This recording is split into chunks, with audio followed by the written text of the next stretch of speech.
It is 1 p.m. on a Monday, and I am going to go drop off a package. That's right, it is 1 p.m. on a Monday, and I'm going to drop off a package. I'm right now leaving Rhododendron, Oregon, and I am heading down Highway 26 to go and drop off this package. It is 1 p.m. on a Monday, and I'm going to drop off a package at UPS. That's right. Today I have a few things to talk about with folks. The first part of today is I actually have to go on a mission to drop off some mail over at a place, and you're probably wondering what kind of mail, what kind of place. Well, I'm gonna leave that all anonymous for this moment, mainly because, well, sometimes you gotta drop off mail. Today I feel like I'm going to talk about a number of things, so if you made it this far, then congratulations, you are listening. The things I'm going to talk about today include a ghost story that occurred in my life. The other thing I wanted to talk about was the Mandan Native Americans, as I've learned about them in the Christopher Columbus talks. What else did I want to talk about today? I was going to talk about John Wilkes Booth. Talk about John Wilkes Booth as well. And I was going to talk about Bigfoot because I'm out here, I am in the Northwest. I'm in Oregon. As I mentioned, I'm leaving Rhododendron, Oregon right now and heading out on 26 East because it is 1 p.m. on a Monday and I need to drop off a package. I don't need to poop this time, for those wondering or who maybe tuned into the last video about this. You were there when I needed to really poop. Today I don't need to poop, but I do need to drop off a package. So two of the same things. People sometimes when they have to poop, they will say things like, hey, I gotta drop the kids off at the school. I gotta do this. I gotta do that.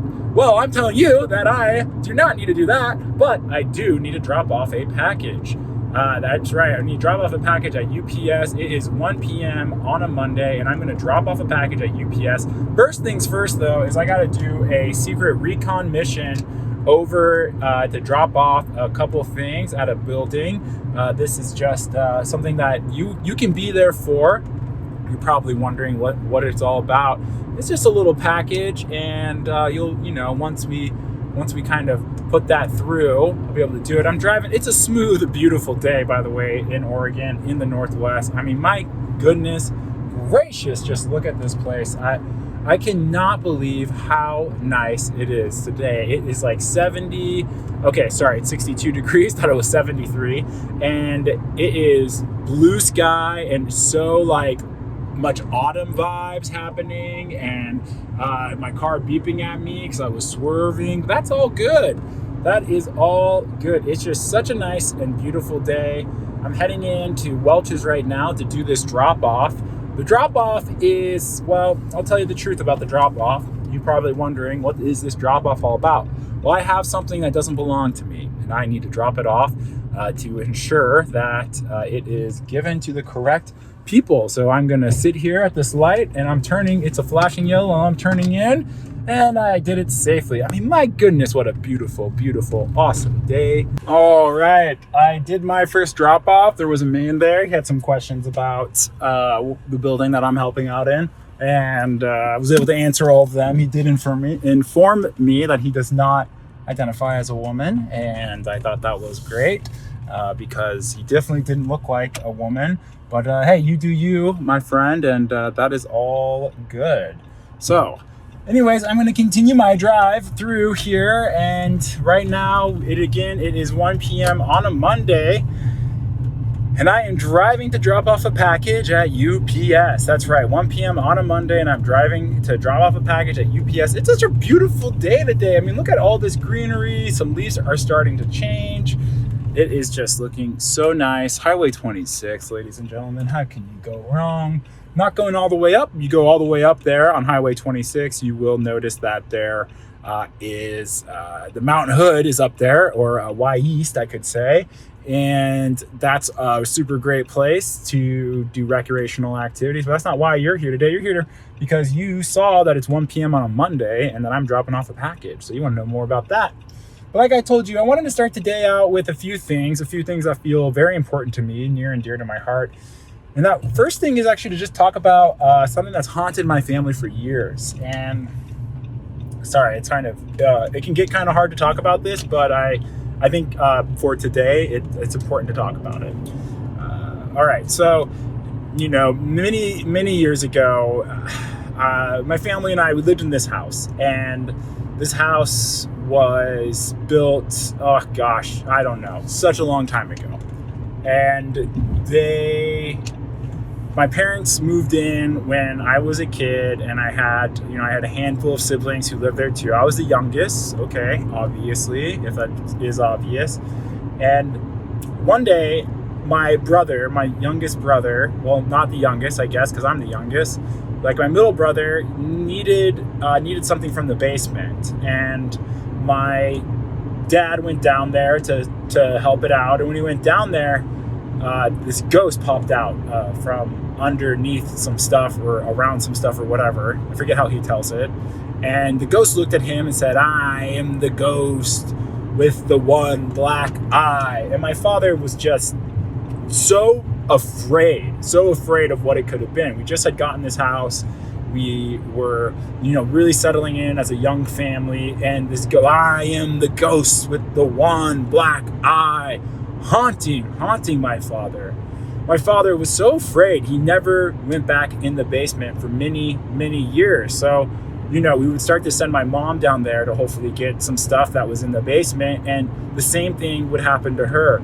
"I am the ghost with the one black eye." And, she was just so afraid. And having this ghost in the basement, this is what's so crazy about, if you're a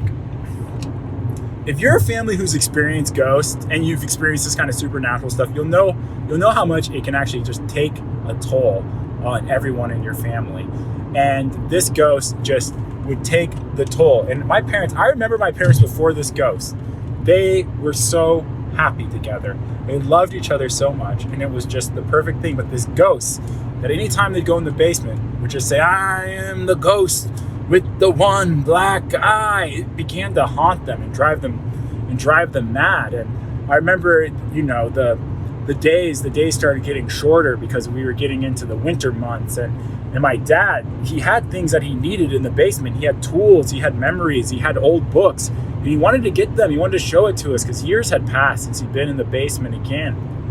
And the years had really taken a toll on my father. I mean, he went from a very active and healthy man to having a severe drinking problem, to having sleepless nights. And then I just remember the way my parents' marriage started to pan out, and they just started to be so nasty to one another.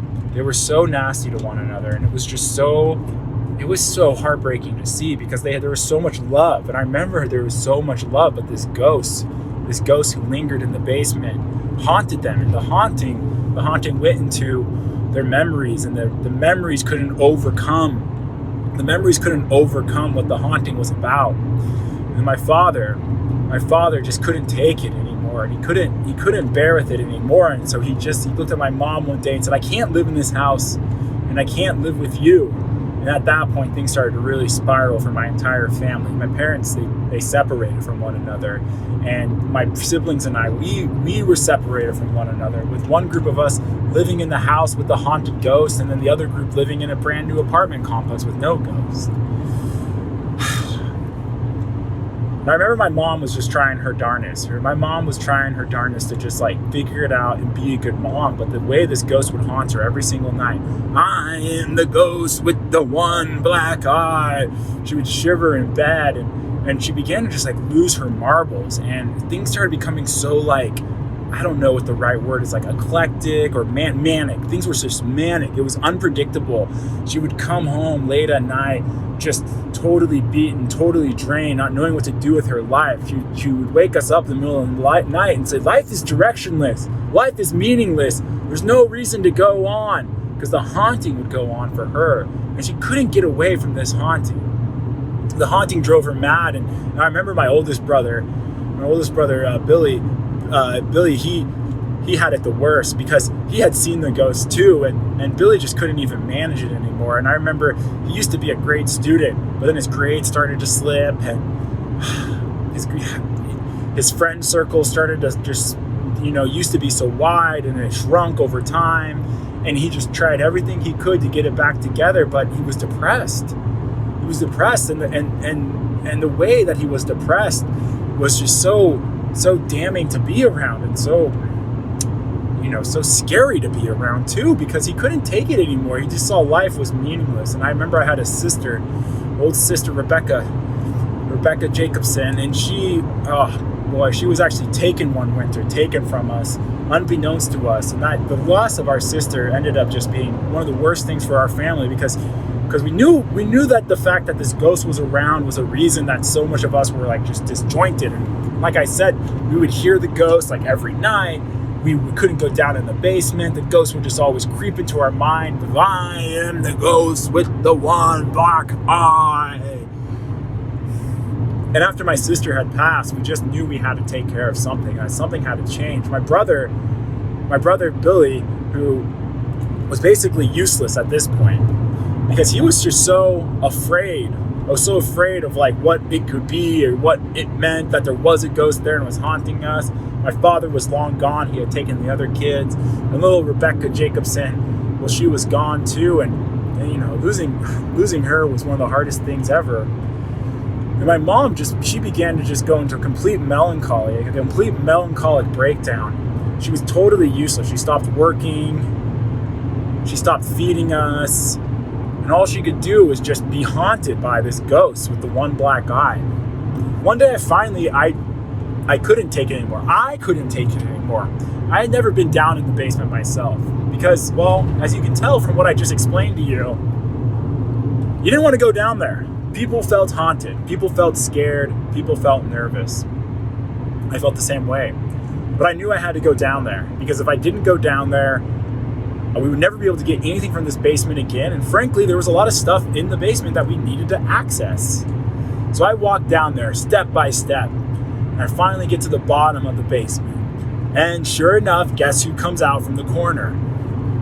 The ghost with the one black eye. And that ghost haunts me and says, I am the ghost with the one black eye. Whoa, whoa, whoa. I stand in front of that ghost and I look at it right in the eye. And I said, you're about to be the ghost with two black eyes if you don't cut it out. And after that, the ghost left. We never saw the ghost again. Mom got better. Brother got out of his depression. Parents never got back together. What can you do? What can you do? So it's 1 p.m. on a Monday, and I am driving to drop off a box at UPS. That is right, UPS. Woohoo! Always on time. That also could be FedEx's thing. 1 p.m. on a Monday, driving home. I mean, my gosh, just look at how beautiful this is. I mean, you cannot get any better than that. I mean, for real. So, yeah, yes, it's just so cool. And I'll tell you what, I love fall. This time of year is incredible. Why, you ask? I will tell you why. The leaves change. Everything changes in life. Impermanence. Bada bing, bada boom. It is just so nice. I can see in my rearview mirror, and I wonder if you can too. Let me see. You can see Mount Hood as clear as day. Can you see Mount Hood? All right, I don't know if you can. Who knows? But I tried anyways. Because it is 1 p.m. on a Monday, and I am driving home. I'm not driving home. It's 1 p.m. on a Monday, and I am driving to drop off a package at UPS. The package that I'm dropping off today is actually a seatbelt. My seatbelt in my 2000 Hyundai Sonata is broken, and it has to be reset. And I guess it's essentially impossible to reset your seatbelt after an accident. So I'm sending it into some professionals to help. So I got a box in the back seat here, and I will, of course, be dropping that off. I'm gonna have to do a little water break here. So let's see if I can put this on here. Great. So yeah, this time I have a little tripod, and it's actually Wow, this is great. Okay, let's see. Does that work? Ooh, cool. Doing this live time. Great. Okay, where's my water bottle? Bada bing, bada boom. Hey, I'm back. All right. Well, look at this. And now here, it's like I'm driving. This is what it would look like if you were the steering wheel. So I am the creative ghost.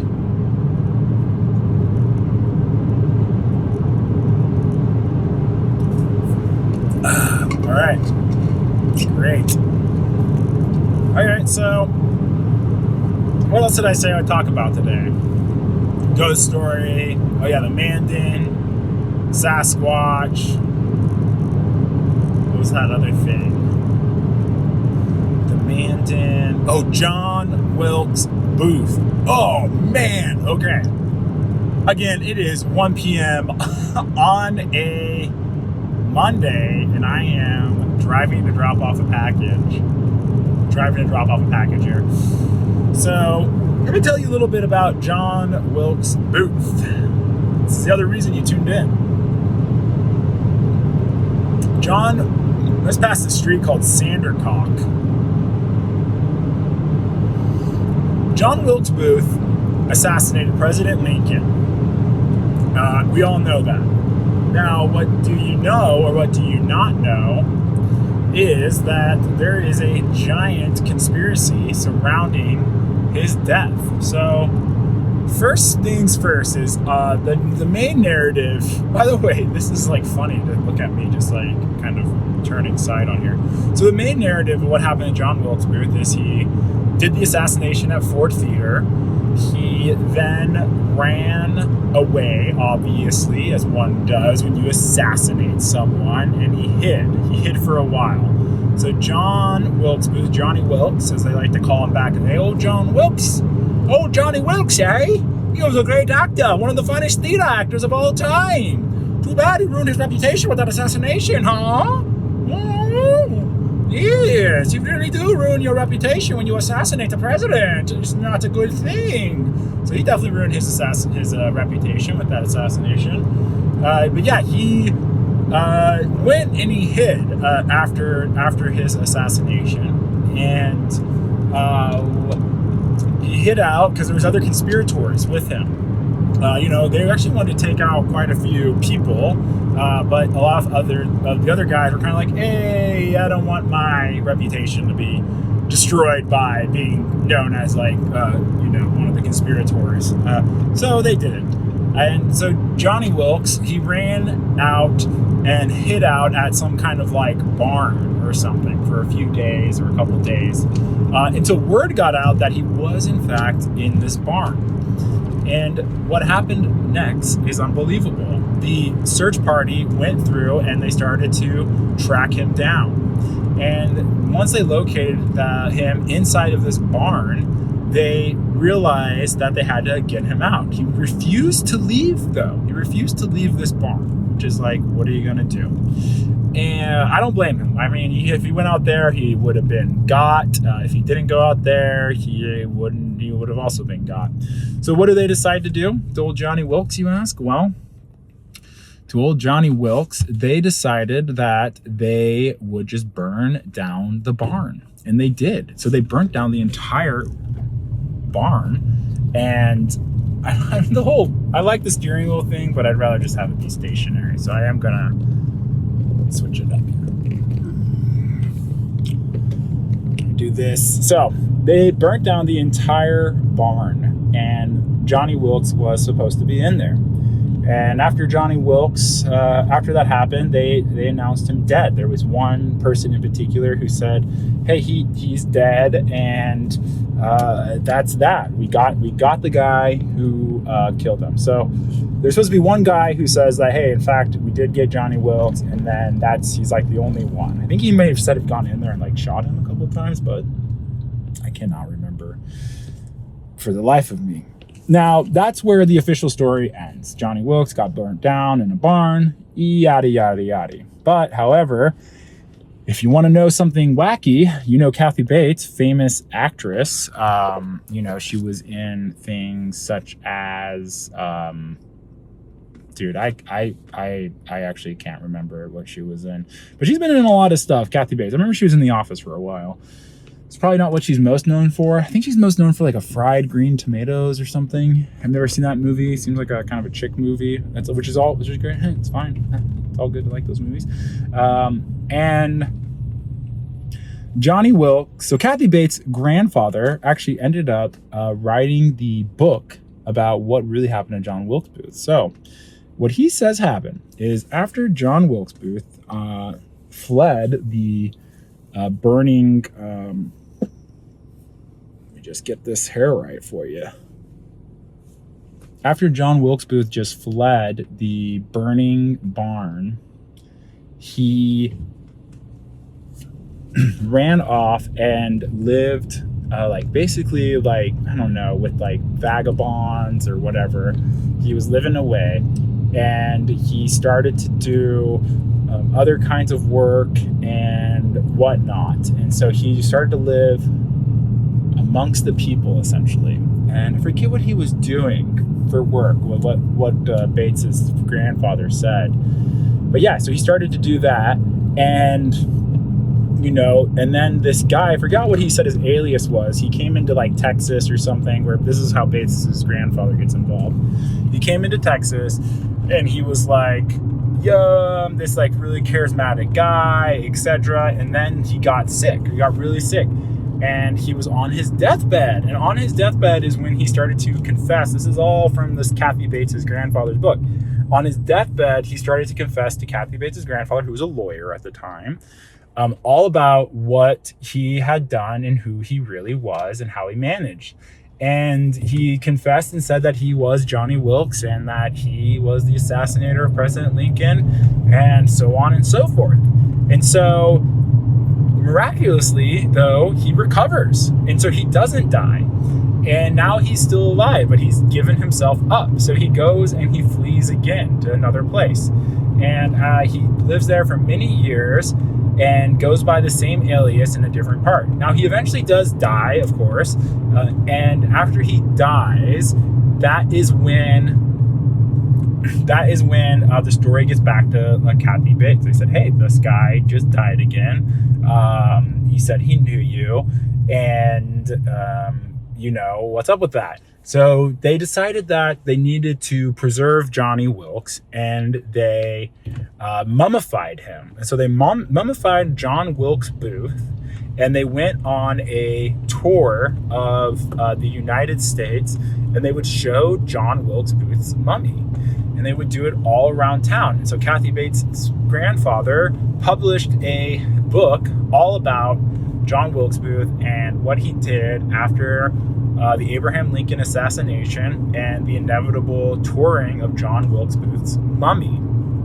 The mummy has now been lost for generations, or a couple generations, and no one knows where it is. But the story and the mystery still remain. So do you believe that or not? Do you think John Wilkes Booth lived with an alias,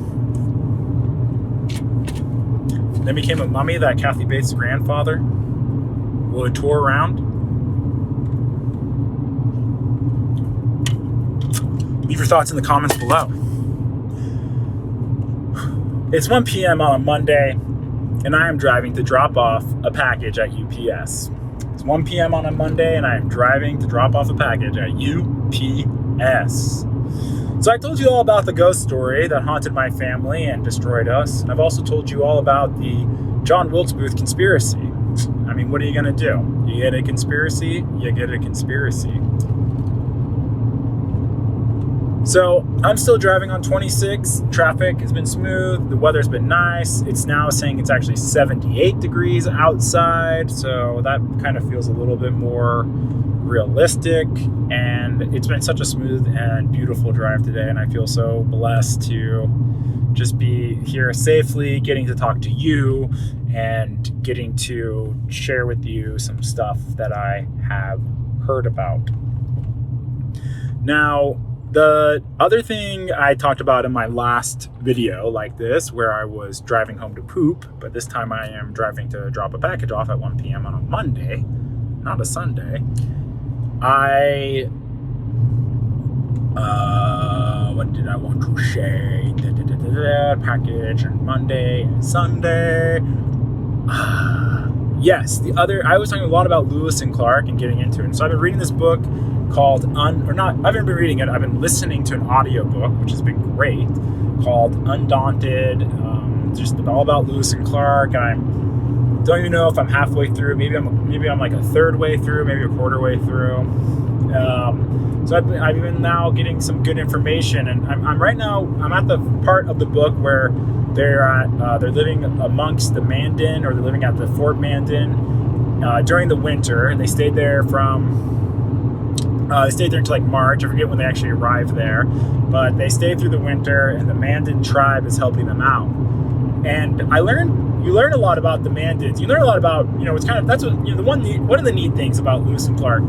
There's definitely stuff to be, it's like, yeah, whatever. But they did document sort of an anthropological level some of these like rites and rituals of indigenous people of the United States during this time. So the Mandans are one of them. And the Mandans were basically okay with people passing through, etc. And, Lewis and Clark, they were basically tasked with, from the United States and from President Jefferson at the time, to go through and let people know after the Louisiana Purchase that the Great Father was now Thomas Jefferson. And they basically went around to give tribal leaders like medals and all these sort of like tone deaf things, but they would also also show and demonstrate the power of the United States during this time. So they had rifles and guns, they had a whole big crew with them, etc. And they were doing that to each kind of tribe they passed. There's a few instances where the tribes are kind of like, why are you just giving us like metal and stuff? We want whiskey and we want like the good stuff. But they didn't really have that. That's not the stuff they brought to share, because that's the stuff they needed for this really long adventure. So they're posted up with the Mandans during the winter of like 02 or 03, and they are witnessing the Mandans totally crushing, absolutely destroying wintertime. They are out there with just a pair of thin moccasins and a buffalo skin wrapped around them, totally enduring winter. And it was cold. Like, it was like temperatures were below negatives. The rivers had frozen over, or the lakes had frozen over. So it was no joke. It was like tough living. They ran out of food at one point, and they had to work with the Mandan to help supply more food, some corn. And the Mandan were totally fine at it. And they, for the most part, the Lewis and Clark team did relatively okay. Again, it's like an American expedition. It's both scientific purpose, but it's also to demonstrate the power of the United States government. But they also demonstrated the power of these indigenous tribes. So, there's examples of the Mandan and the way they would ride their bareback horses, and how the thighs of the Mandan would be so strong that they could actually just like grip onto the horse with just their thighs, and then shoot a bow and arrow at full force while riding. Just like incredible stuff. So as I'm learning more about the Mandan, this interesting thing is coming up thematically throughout Lewis and Clark, which is there was a belief of like an energetic, and I there's people who can speak on this like infinitely better than me. So I'm like, this is like, I have one source of information. So just, if you're curious about this stuff, go read more about it. And where there's basically like a transmission of like energy or power that occurs through sexual acts. And so multiple tribes, even before they went into the Mandans, would go and offer a squaw which is like a young female indigenous lady, to some of the white men of the tribe.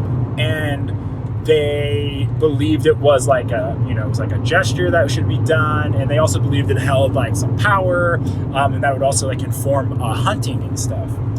One example of York, the slave of Meriwether Lewis, I believe, he was This is at a tribe before they got to the Mandan tribe, before the winter, and the ladies were like super impressed with him, and they like shagged him down big time. They're also using mercury to help battle all the syphilis they were getting from, well, you know, screwing people. Back to the Mandan though. So the winter was cold, clearly, and when things started to cool off and spring was starting to come, there was more rites and rituals that were occurring. And one of the rites and rituals that the Mandan were doing during the time is they would have an elaborate dance and ceremony where a younger male tribe member would offer his wife, a young squaw, to the older tribal leader, to the elder, and they would go away and they would perform, then they would have basically engage in some type of sexual activity. And if the sexual activity met the requirements of the elder, then that meant that collectively they would be able to have a bountiful hunting the next day. This also, because of the sort of, I guess, sexual transmission of power or whatever. And so, the writings of Lewis and Clark don't really go into a lot of the sort of spiritual practices or like trying to understand it. It's more observational, like, hey, this is what happened. So we don't fully have like a deep understanding, other than, well, we probably do, but at least from their point of view, it was just more like, hey, this is what happened, blah, blah, blah. Nothing too deep. And they even did it with, the white guys, because the white guys too were supposed to have some type of like, transmissional power that was like available. And so they would pass off their wives to them. And one dude is on record of like, sleeping with 4 different women during this time. And good for him. Maybe not. I'm Borat. And the Mandan were doing that. And I'm just like, and I'm listening to the Mandan doing this, and I'm like, wow. Like, the men came up with this like super elaborate way, and the old men did too.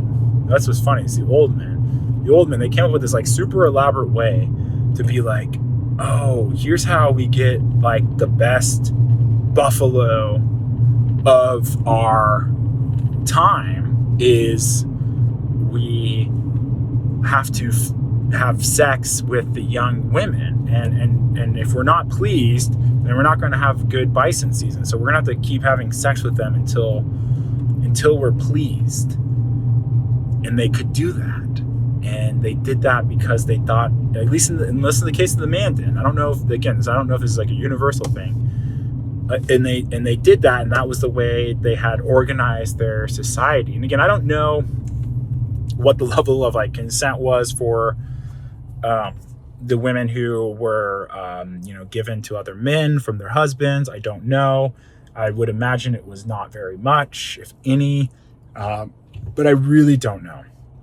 I don't. And I'm just so blown away by the fact that people had actually like finessed this model. And it's this like interesting, I'm going to go like a little deeper on this one, and I hope it isn't controversial because I'm just talking specifically about like the Mandan. But it was, people so sometimes put other cultures on a pedestal and often are not fully talking about the whole picture. And in the sense of like, hey, could thing, so what I would wonder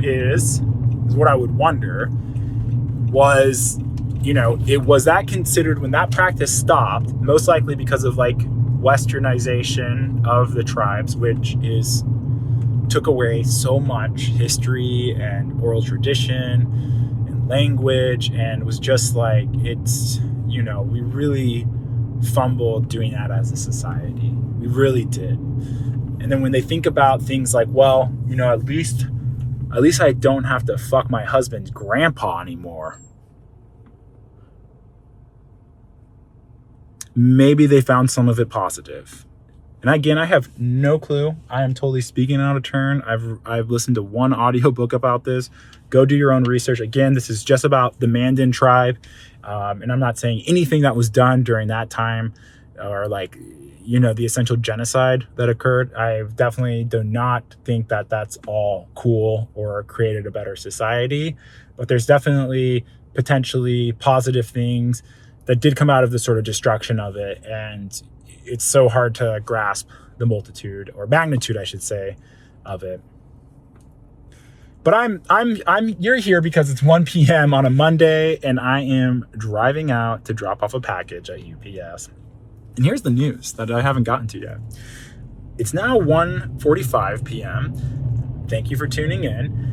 And I am closer than ever to the UPS store. I am going analog on this trip. I had seen the UPS store on my way in today.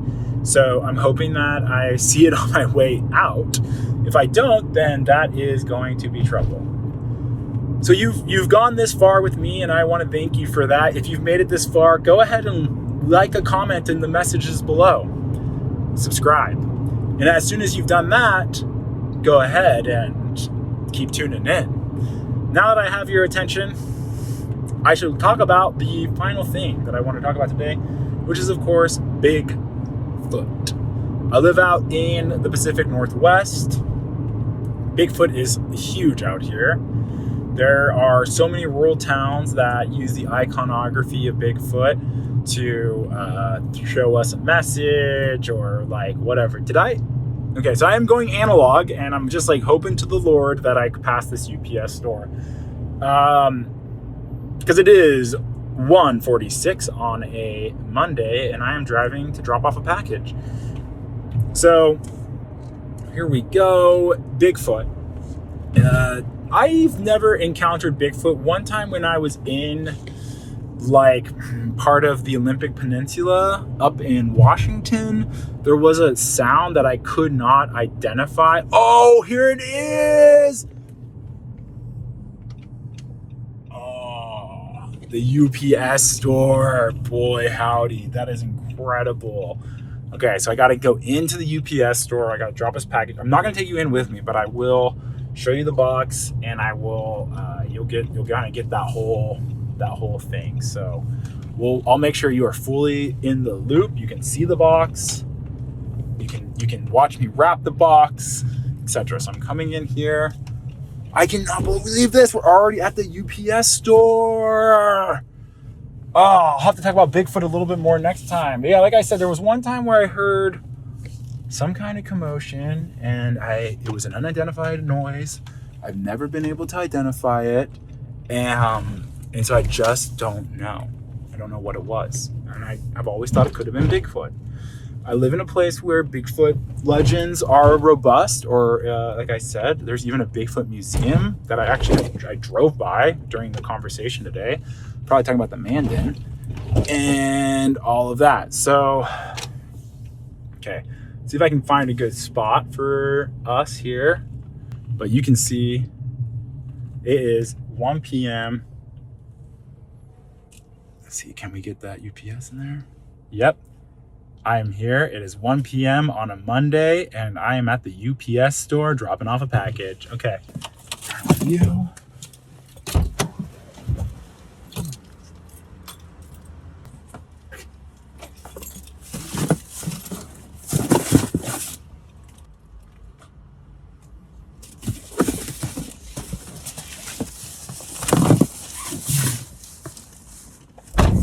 Official time is 1:49 on a Monday. I've arrived at the UPS store. I have my package slip. Okay. So gonna hopefully get this belt.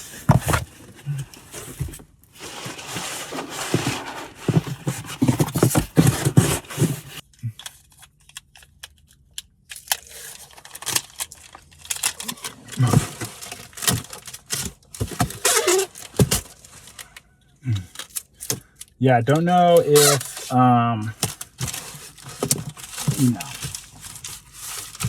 That's kind of all I have for a box, so I hope it's all good. But we'll find out.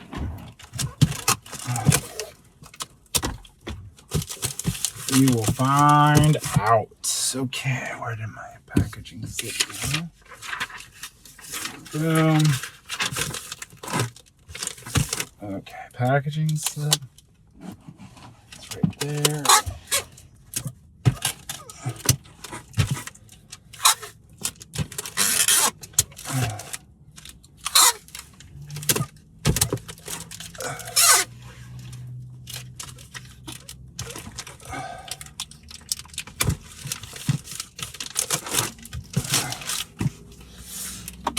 All right, wish me luck.